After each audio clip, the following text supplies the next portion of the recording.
the third G20 Tourism Working Group meeting at the beautiful location of Srinagar. Today we have with us in the press briefing Union Minister for Tourism, Culture and Donaire, Shri G. Kishan Reddy, Union Minister of State, Independent Charge for Ministry of Science and Technology, MOS, PMO, Personnel, Public Grievances, Pensions, Atomic Energy and Space, Dr. Jitendra Singh, G20 Sherpa Shri Amitabh Kant, G20 Chief Coordinator Shri Harshvardhan Shingla, and Secretary Information and Broadcasting, Government of India, Shri Apurva Chandra. I welcome you all, sirs. So today we began our meeting with a side event on film tourism. We also have several other interesting events lined up in the coming 2 days. So we will be giving you more details about that. But before we start, I would like to invite G20 Sherpa, Shri Amitabh Kant, sir, to give us a perspective on G20, its goals and objectives, and its significance for a country like India. After which, I would like to invite the Honorable Ministers for their remarks. So, Amitabh, sir, over to you. Thank you very much. Distinguished journalists and media personalities, we are truly delighted to welcome you to Kashmir.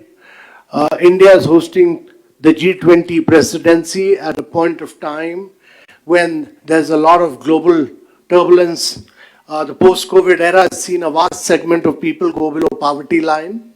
It has seen a lot of people lose their jobs. 1/3 of the world is under inflation. 75 countries of the world are facing a global debt crisis. There's a huge challenge of climate action and climate finance. In the midst of all these crises, India sees G20 as an opportunity. And as our Honorable Prime Minister has said, that India's G20 presidency will be inclusive, will be very decisive, and will be action-oriented. A G20 presidency is largely dependent, to my mind, on three things.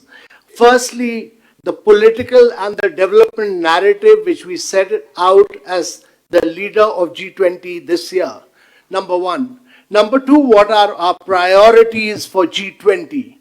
And number three is, how do we execute the G20? And let me dwell a little bit on all three of them.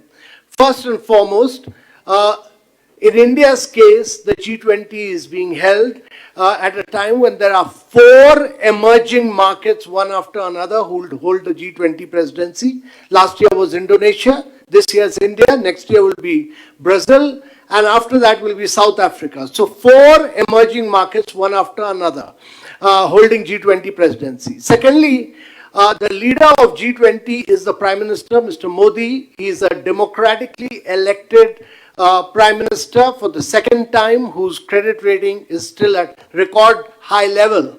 And secondly is the development narrative. And the development narrative is that we are the 5th largest economy. We are growing at very high rates of about close to 7%. During the last 7-8 years, we've done some remarkable work in development. We've done a huge amount of digital transformation. We do about 11x fast payment, real-time fast payments on mobiles, 11x of what America and Europe does. We do 4x of what China does. We've built about 40 million houses. 40 million houses is like building a house for every single Australian. That's like making a complete Australia. We've provided toilet connection to over about 110 million Indians, which is like providing toilet connection to every single person living in Germany. And we provided piped water connection to 243 million Indians, which is like providing a water connection to every single person in Brazil. During the COVID period, we've done about close to 2.5 billion COVID vaccination, which is about 6x the population of United States and Europe together, which was totally paperless, cashless, digital, all digital work. And we've done 55,000 kilometers of road. 55,000 kilometers of road is like making 1.5 times the diameter of the earth. That is the kind of development work which India has done. The second is, what are our priorities for G20? The first is to do very inclusive, resilient, sustainable growth for the global economy. If there is growth, we'll be able to lift people above poverty line. We'll be able to provide better education, better health, and therefore inclusive, resilient, sustainable growth is a major priority. The second is that the sustainable development goals have been impacted because of COVID, and therefore we need to accelerate the pace of sustainable development goals which were to be achieved by 2030. Instead of moving forward, we have regressed, and therefore we'll accelerate the pace of that.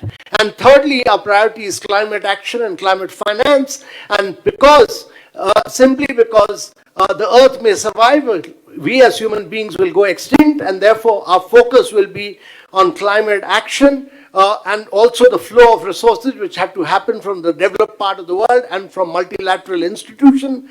And fourthly, because resources have to flow in, many of the multilateral financing institutions which were made in the post-World War II Bretton Woods period have outlived their utility, and therefore you need to transform multilateral financial institutions and ensure that resources flow to emerging markets. Also, our priority is digital transformation and digital public infrastructure, which is very important. And lastly, the Prime Minister's priority of women-led development. Because 50% of the world is women, how do you provide better education, better health, better nutrition, and put them into leadership positions? So those are our key priorities. And let me dwell on our presidency, how we are executing it.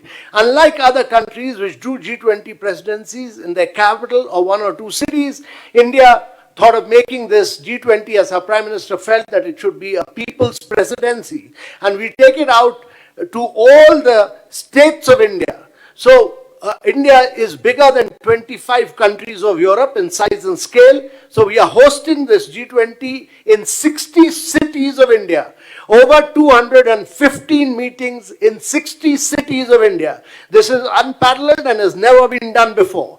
And let me tell you, ladies and gentlemen, that we've done almost about 115 meetings of G20 already, and we've had a very good response from the people of India. We've had a very good response from all the G20 countries and the invitee countries and all the international organizations. So the meeting which is being held in Kashmir is very, very important for us, because we believe in peace, we believe in progress, we believe in prosperity. We also believe that tourism is a major driver of growth, and that it is a very major driver of job creation.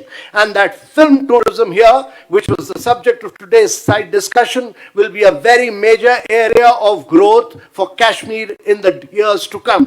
And therefore, ladies and gentlemen, with these few words, I'll conclude, and I'll request the Honorable Ministers to dwell on this. But this is a broad perspective of what India has done so far under G20. Thank you very much, sir, for your interesting overview. Moving ahead with our press conference, I would like to invite Dr. Jitendra Singh for his remarks now. Thank you. At the outset, I must thank Prime Minister Modi for having chosen Srinagar and Jammu and Kashmir for one of the 60 venues where these G20 events are being held. And I also must appreciate our friend, Minister for Tourism, Shri Kishan Reddy ji and his team for having very diligently, meticulously planned this event. A few words about what it means to have it in Srinagar, and then 2 words about what it means to dedicate today's deliberations to film tourism while we hold this event in Srinagar. Now, I think my first thought is that the very fact that we are holding it in Srinagar, in Jammu and Kashmir, is itself an achievement of sorts. The content of it comes later. And I'm sure the delegates coming from other places would be able to falsify the kind of perception or narrative which is sought to be created either by certain vested interests on the one hand, or some other self-styled cynics, critics, or self-righteous commentators. You've seen for yourself, and this is an opportunity for you to see with your own eyes what it's all about. Jammu Kashmir has moved on. the common man has moved on. And I would say the common man walking on the streets of Srinagar wants to be a part of the development journey led by Prime Minister Modi. He's seen two generations of Kashmiris being sacrificed at the altar of Pak-sponsored terrorism. He's no longer in a mood to succumb to that. And let's not forget, and we owe it also,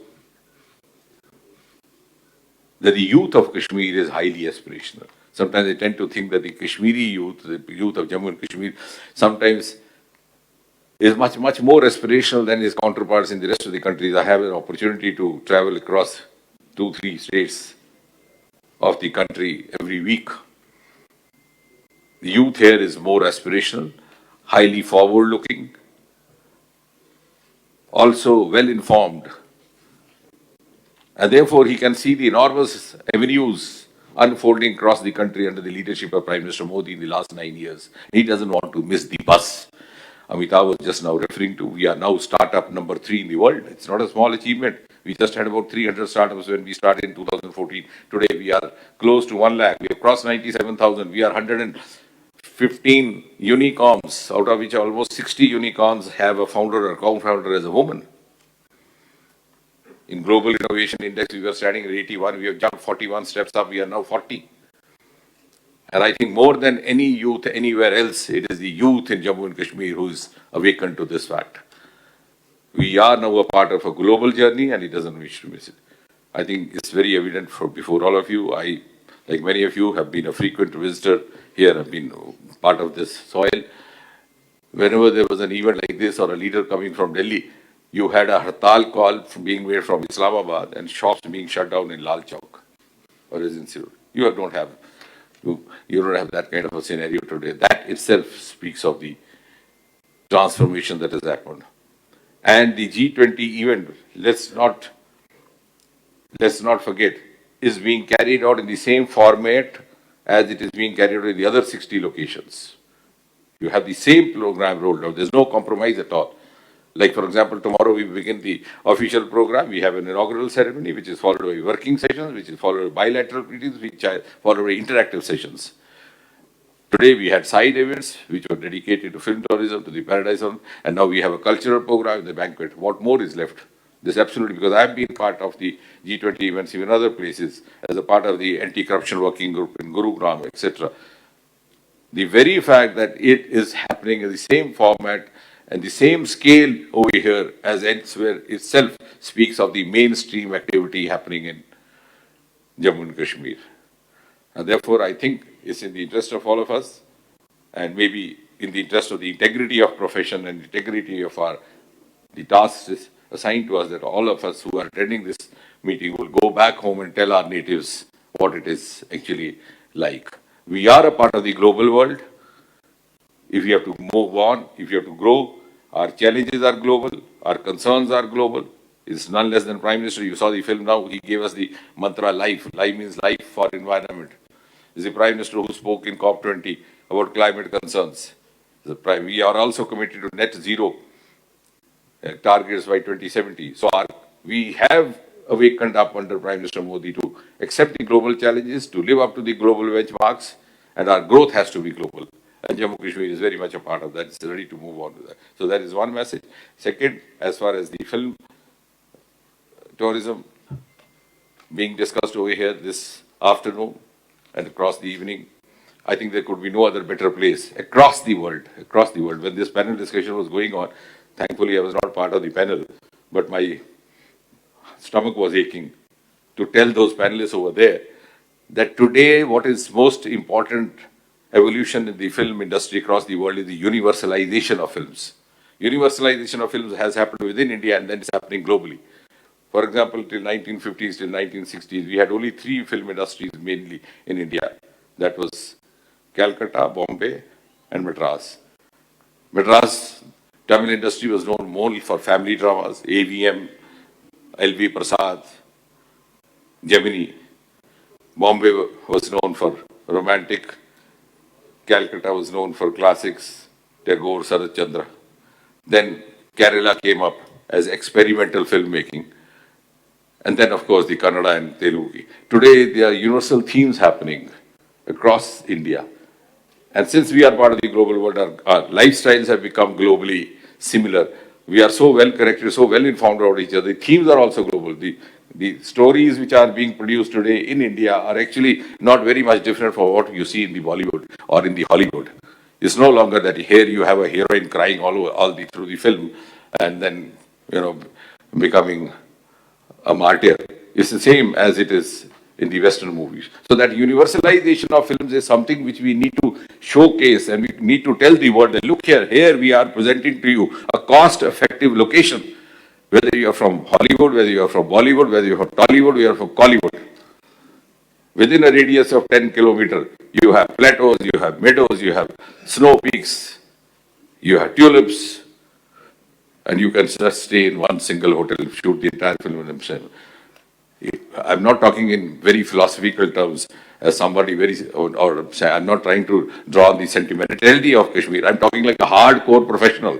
Any hardcore financier of films will find it win-win situation here. And we have had a heritage. I was amazed in the room when I said who was the first.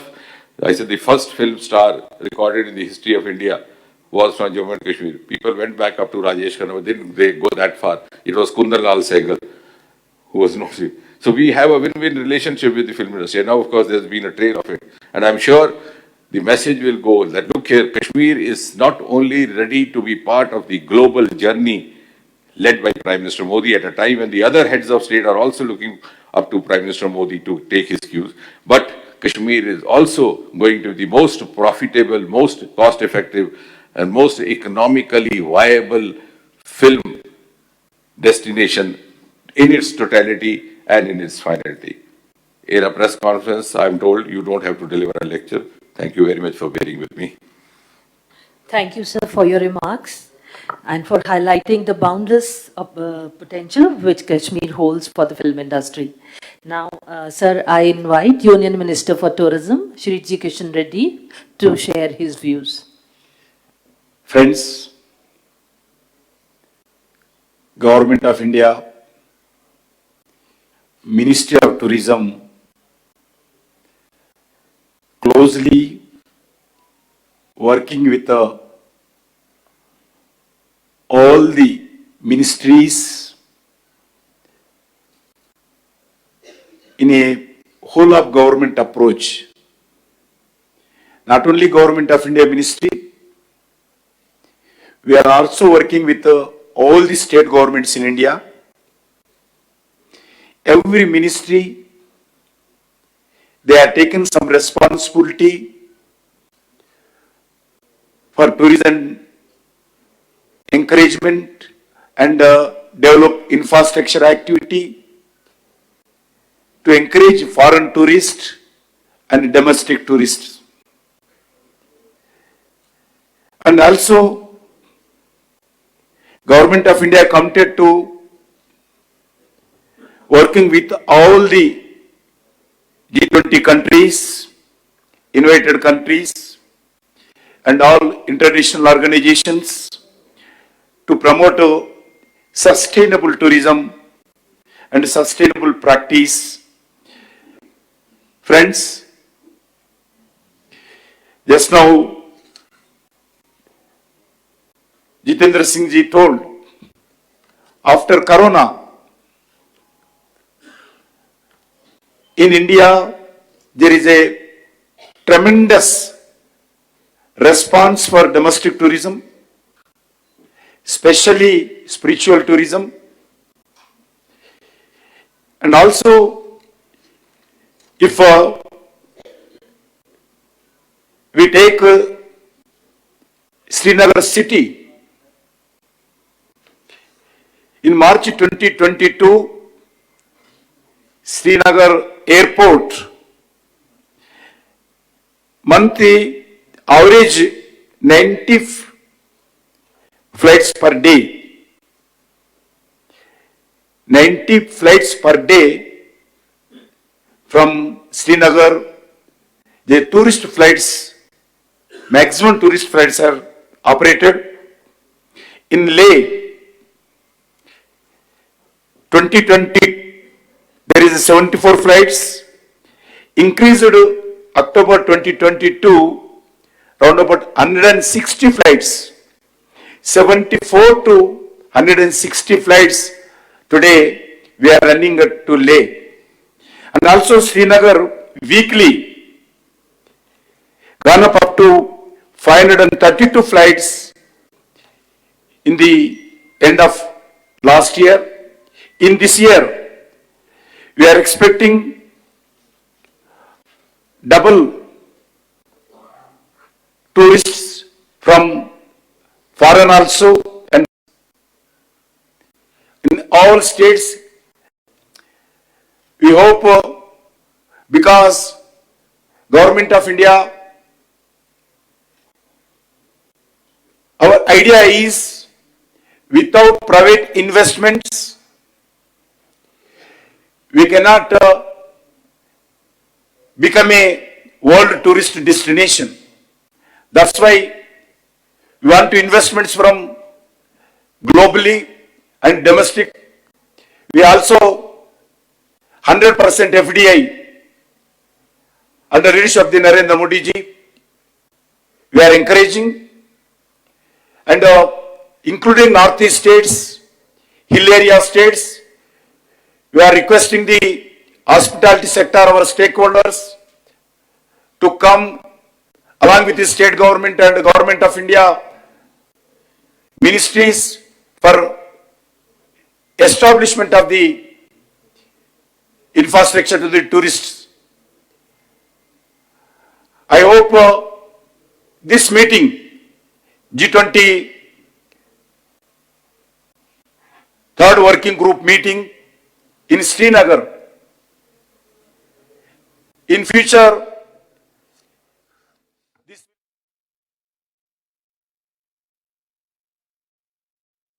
not only domestic tourists, more and foreign tourists, and also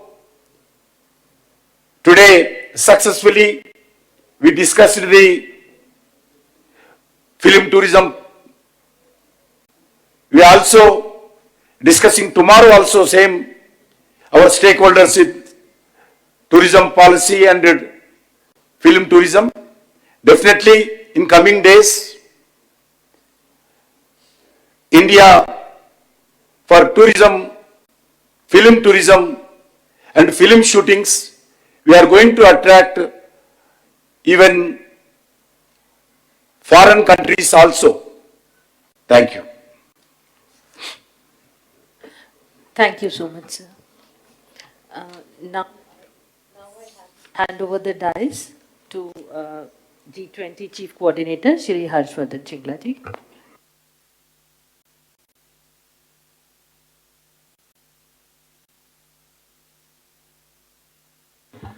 I think the Honorable Ministers and G20 Sherpa has already given us a very extensive overview of both the G20 meeting on tourism as well as our larger national priorities, including the substantive priorities. I just say a few words on the organizational aspects of the G20 and in particular the meeting in Srinagar that is taking place now. As you know, we have hosted some 118 meetings in 46 different cities and locations in our country so far. Each meeting has involved a fair amount of organizational and logistical challenges. Each of them has required a lot of advanced planning and preparedness, and a lot of this is done. The Honorable Minister had spoken about a whole of government approach and teamwork. A lot of this has involved teamwork not only among the central government and the concerned ministry, but also the state concerned and the union territory involved. And I think the meeting in Srinagar is really an illustration of very meticulous advanced planning. A number of visits in advance by the Ministry of Tourism, Secretary of Tourism, Shri Arvind Singh, myself have come here 2 occasions. Other colleagues of ours have also visited. We've had extensive meetings as well as personally visited a lot of the areas that have been involved. And I must say that in the last few months, I mean, since the time we came here last, the changes have been quite dramatic, quite significant. As you know, Srinagar is also implementing a smart city program, and under the smart city program, we've seen some transformational urban changes. If you drive along the riverfront, the Jhelum riverfront, you'll see a tremendous change in terms of the pedestrian walkway. If you go to some of the marketplaces like the Polo Market, you will see that under the smart city program, the entire cabling, which is fiber optic networks, whether it is the drainage systems, water systems, have all been underground, and the entire area has been converted into pedestrian walkway. And that, I think, will give many of the visitors, especially tourists who are coming from outside the state, an opportunity to witness the best of Srinagar, but also to be able to shop and to be able to look at some of the exquisite handicrafts and craftsmanship of Jammu and Kashmir in person. So from that perspective, I think as you go around the city, you will see some fairly substantial changes and very, very extensive preparation for the G20. And we've always felt that it's important for any G20 meeting in any part of our country to not only prepare for the meeting, but also to make the changes that will make those cities better environments with better amenities, better facilities. And G20 meetings take place with the minimum amount of inconvenience. And that's been the effort all through, including in Srinagar. And a very quick word on also one aspect of the vision of the Prime Minister to take G20 to the grassroots levels. As you heard, we have hosted meetings in 46 locations, but we intend to host it in every state and union territory of India, so 60 different locations. The whole idea is not to have the G20 just in the capital, but to take it across to different parts of our country. So everyone, every citizen of the country becomes a stakeholder, participant in the G20 process.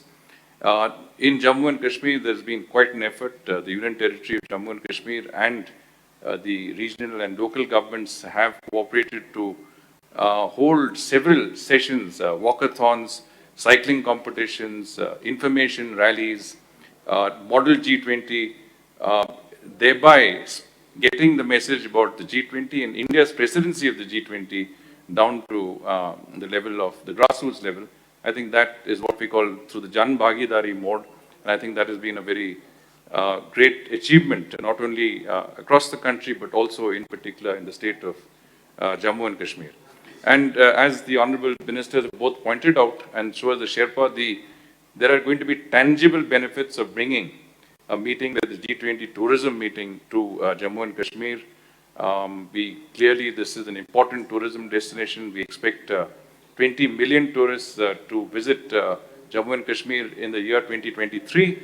But the idea is to increase both the value in terms of ecotourism, film tourism, adventure tourism, and not only that, but also I think to increase the number of foreign tourists coming to Jammu and Kashmir, and that I think the attention that the G20 meeting will bring on this very beautiful and scenic part of our country, with a lot of culture and civilization behind it, I think will be very, very successful. So my congratulations to our Ministry of Tourism for hosting an incredible event to the Union Territory of Jammu and Kashmir, and to our colleagues in the G20 Secretariat with the G20 Sherpa providing very, very important guidance, and everybody else who's been involved in facilitating and making this event actually happen and take place in a way that, as the Minister pointed out, could not have been envisaged a few years earlier. Thank you. Thank you, sir. As all of you know, in India, the Ministry of Information and Broadcasting works closely with the film industry to promote the film sector. In this slide, I would request Secretary Information and Broadcasting to present his insights on film tourism. Thank you.